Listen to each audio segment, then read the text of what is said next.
Hey guys, these are the April 2016 Mage Class Wars preliminaries from my point of view, and then I'll have a couple other players' footage for finals, but for prelims it's just me, and this time around it's super bad news for me.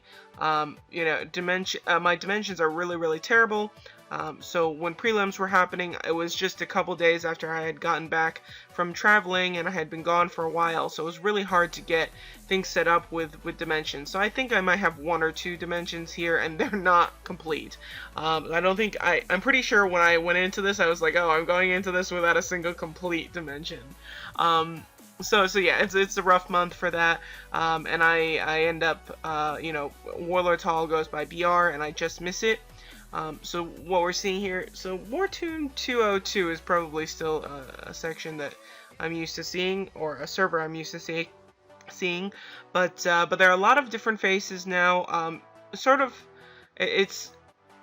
interesting because they're sort of like old faces, but they are also new faces in the sense that our cross servers were joined together, and so previously they had split the West Coast section into two.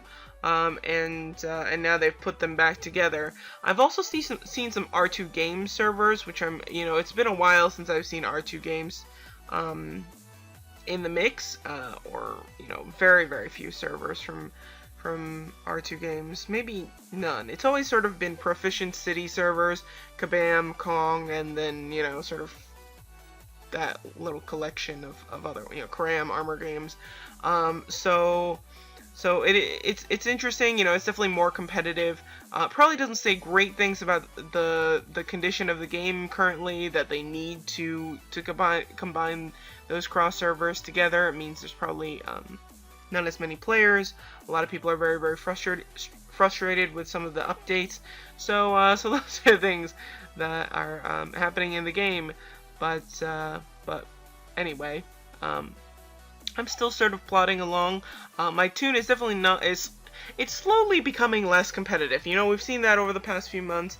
It started to a certain extent, really, by me just not pushing for merge sylphs, and of course I have Frigga now. I'm sort of set up to have Odin or Tyr if I really want it, but I haven't made that push for those sylphs. Yeah, I mean, there's potential in my future to have those still, but I haven't really recharged in the past couple of months. I was just actually looking back at my recharges, and I was like, I don't remember when the last time I recharged was, so that means it was a while ago, and it had been a couple months, so anyway, I've been sitting on Balins for a while.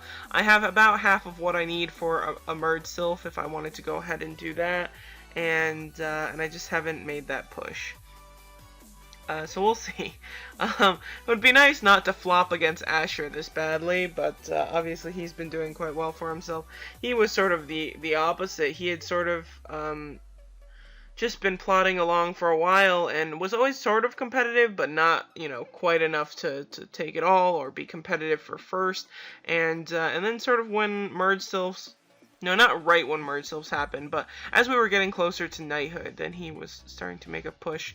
He and all his friends, Feelendale and Little Bish and Sparkhawk, all, got knighthood together very quickly, and they all have merge sylphs by now, I think. And so that's, they all sort of jumped on that opportunity and have been doing very well. They won Titan War, and their server, I think, usually does well in Chaos War, but Chaos War is a totally mixed bag now. And here we are. So I have that heal at the beginning. Frigga does a rain dance at the beginning. Not great against some of the sort of weaker players, obviously sort of pointless, but against the top players it's been useful to have that heal early on. There aren't a lot of ways for me to deal with the early damage. If my opponent kills off my kid very quickly, then I really have no heals other than the rune, and so it's been nice to have that heal at the beginning. Previously, I would have used just steal off the bat and get very aggressive about awakening steals, but now I'm just sort of taking the more patient approach, I guess you could say. This is El Mago, who's actually the original owner, is a very, very good friend of mine, and but I don't know who this is on his tune at the moment, but he quit the game, so maybe, I mean, I might pick up a different game. Maybe I can convince him to play along and do some videos again together, but at least for now, his tune is out of commission, and so is Cypress, who's one of the top knights. At least they're not caching anymore. I don't know what's happening with their tunes. And here's Kuta. I think this was my favorite fight as it was progressing through prelims. We'll see at the end and what happens. I haven't actually looked back over this, so maybe it's good for me to see it again. She's got Odin. She's actually using Thor as a troop, which I think is interesting. Not my favorite. You know, if you use Thor as a troop or Odin, they do deal quite a bit if your resistances aren't great, and they deal quite a bit to the other troops. But as far as just useful buffs and stuff, they're not as good as using wind, water, or wind in water.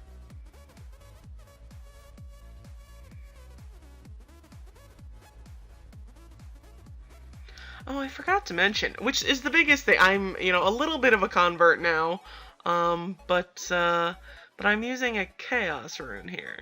I'm surprised. I didn't even remember that I used Chaos Rune for preliminaries. I know I did it for finals, but I'm surprised to see it here. I thought for sure I'd kill her right here. Didn't happen. Even after a crit, I thought it would deal more damage, but I guess maybe if it had been the 100% bonus. Not totally sure. I imagine that Kuta and I, for sure I do, have passives that with each attack or each time you strike the opponent, there's a chance to reduce their awakening points. So actually getting back into Sylph mode when there's no steals from the troops in the mix takes a bit longer now. So I'm going after that Devour Soul. Doing okay. I kill her. Wait for it. Wait for it. Failure. So, yeah. I mean, I don't know. So I lost that fight. I think what it must have been is lag. So I was pretty frustrated with this. And because I was irritated and trying to type something into guild chat, I hit my Chaos Rune a little late there and ended up chaosing my kid and giving my Centauria to my opponent. It's a good thing it wasn't somebody who's you know, competitive with me in BR, but anyway, I think it was lag, so it was probably that we had hit the timer. I had failed as a timer when she had dealt more damage throughout the fight or whatever, so I lost the tiebreaker, but by the time that all of that stuff caught up with us, I had already killed her tune. So the fight and the actual, what was actually going on, were not in sync. So anyway, just frustrating seeing yourself kill someone and then realize that you've lost the fight. So a lot of people using Chaos Runes, and I think it's actually valid now. One, because most people are not willing to give up their kid now. It's more rare. You know, you're more sad without the kid. Your rage becomes a bit more difficult. Your awakening points also become a bit more difficult to keep without the kid, and just with knighthood, you know, we don't have any heals or anything, so you know, knight kids have been very, very popular. The sacred knights, some people just stick with their oracles and stuff like that, but just having a little bit of support is very nice. So most people aren't willing to give up those kids, and it's a nice opportunity to take advantage of the Chaos Rune. I think my logic was probably like, I'm going to try a Chaos Rune in finals, and so I might as well just try it out in prelims first. I'm trying to like go back into the recesses of my memory of what the logic was for bringing that in prelims, and I think it was probably just preparation. If I don't use it in prelims, finals will be the first time that I try that, and so you never want it. Well,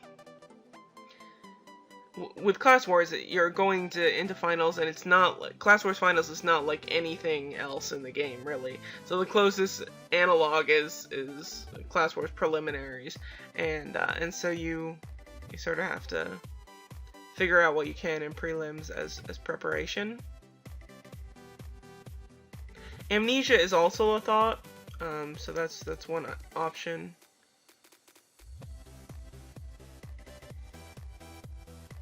You know, everybody has a bit of chaos resistance from their kids through the general passives, but honestly, it doesn't seem to do much. You know, once in a while, a chaos won't affect me, but it doesn't seem to be very effective. Here up against Plunderella, another top player that we're losing very soon, or may have already, but we will see her in finals. There she used that Delphic on Odin that that's an AoE and draws, is sort of like a health sucker. So she manages to stay in the fight. I sort of like having Lightbringer. You know, it's not very high level. It's only level 1, but in case I am the person who gets out of Sylph second, and so my opponent has a head start on me getting back into Sylph mode, it's sort of nice to have that Lightbringer and try, it's not enough where I'm going to be able to immediately go into Sylph mode. It's not high level enough for that, but it does allow me to sort of catch up with my opponent and make sure that I can get into Sylph soon enough, and to make sure that they aren't going into Sylph mode so soon and able to deal a lot of damage against me while I'm in class mode, because that's never what you want. That's a really, really fast way to die. We had seen the fight with Asher where I wasn't able to get into Sylph mode, or he used Lightbringer to get into Sylph mode very quickly, and I was taking an enormous amount of damage. And here's Big Bailey, sort of familiar face, and as a previous owner of Wartune was a big archer, and now she's a big mage. So she had split off into that other crossover section a little while back, and now we're seeing her again.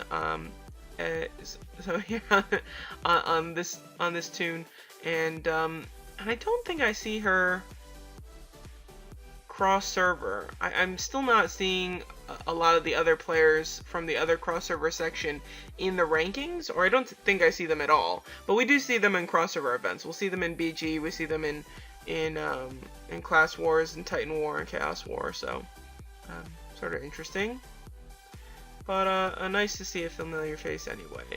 It was sort of sad before losing so many very competitive players, and having them back. It is a good thing, at least for the players. If they just let things go the way they were, there really would not be enough competition. Here, somebody using their Frigga as their main Sylph. It's an interesting choice. My resistances against pretty much every single element are terrible right now, so it doesn't matter who you are, you're probably going to... Well, I don't know, I had a damage reduction there. Let's see when she uses her Sylph, if I still have a damage reduction. Damage reduction by, minus 22%, so maybe her reduced res is just not very good. Frigga's got that shield on. So first it's the heal, and then it's the shield. The shield, using it as the second turn, I always make sure that it gets on the whole Sylph team. And here's a totally unfamiliar player for me, Zardoz,